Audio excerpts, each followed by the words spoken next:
Thank you, Mr. Speaker. To the bill. To the bill.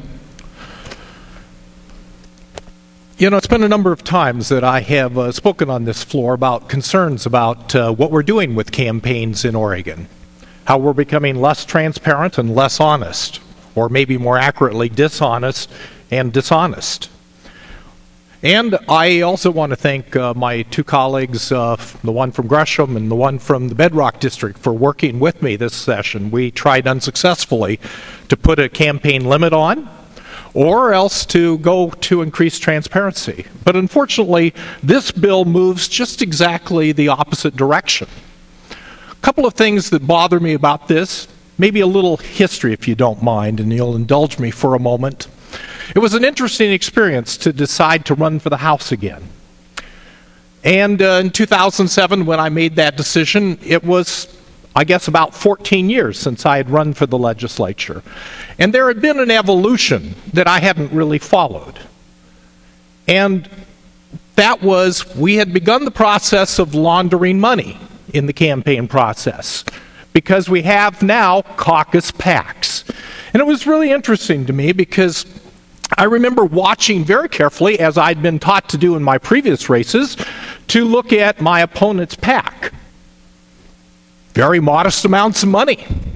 And I was quite intrigued with that, and I was obviously doing well, because in the old days, you see, your caucus, your PAC, showed what you had in your race. And you could monitor each other's PACs, and that's how you had a pretty good estimate of how you were doing and how much money was going after you.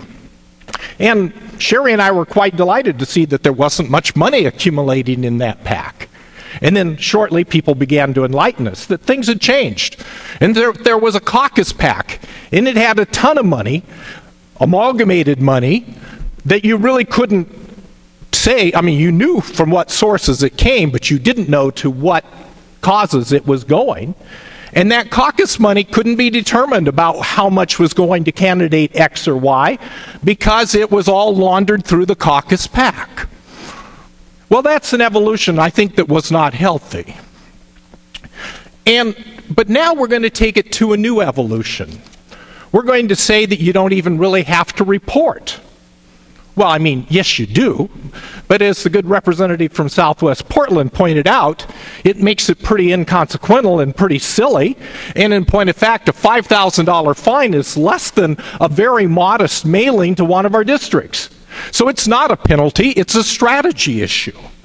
Let me give you an example that happened this last go-round in this building. Over in the Senate, Republicans, there was a contribution made of about substantially over $300,000 that I think had an impact on those races. But you'll recall that it was well discussed by the newspapers, and we all knew about it. It changed the dynamics over there, but one of the interesting dynamics, and this would be my best guess, is one of the senators won by 283 votes.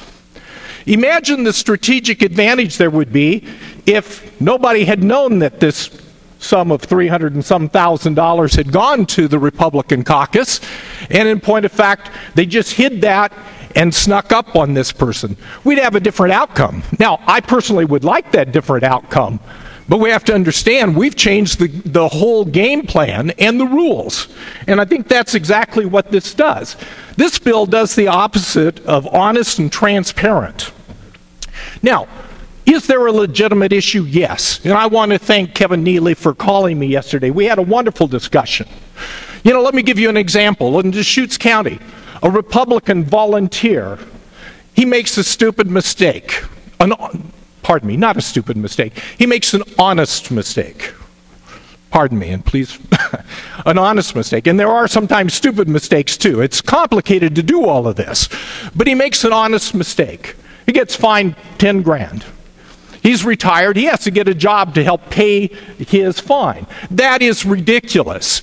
That is ridiculous that there's no way to moderate that. There's no way to negotiate that. There's no way to mediate that. That's a huge problem. But this bill doesn't address that problem. Instead, it opens a huge loophole designed for Brinks trucks. Brinks trucks. Tons of money can flow, and we don't have accountability. Are we serious? You know, the basis of our program here in Oregon is that instead of campaign yields.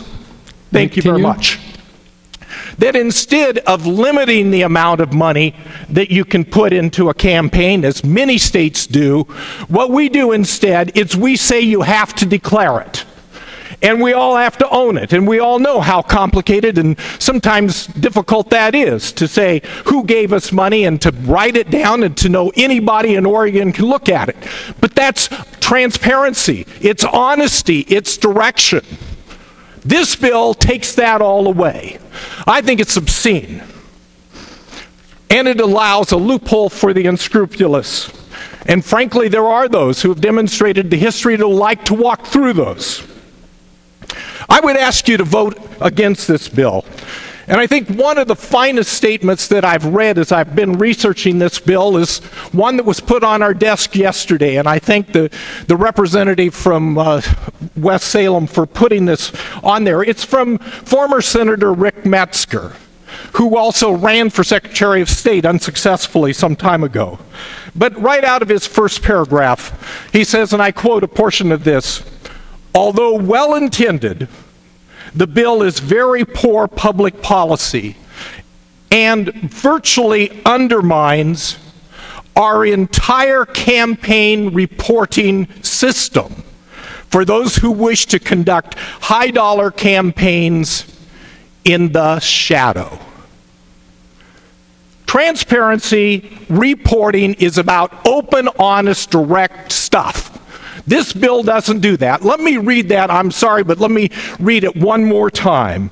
Although well-intended, and I would hope this is well-intended, although well-intended, the bill is very poor public policy and virtually undermines our entire campaign reporting system for those who wish to conduct high-dollar campaigns in the shadows.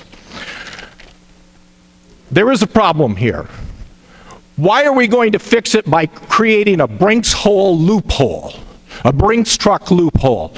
Let's take this back. Let's kill it today. Let's come back in February and fix the real problem. Let's not fine people unfairly and unrealistically. Let's find a way for some middle ground here. Honest mistakes happen. Even stupid mistakes happen.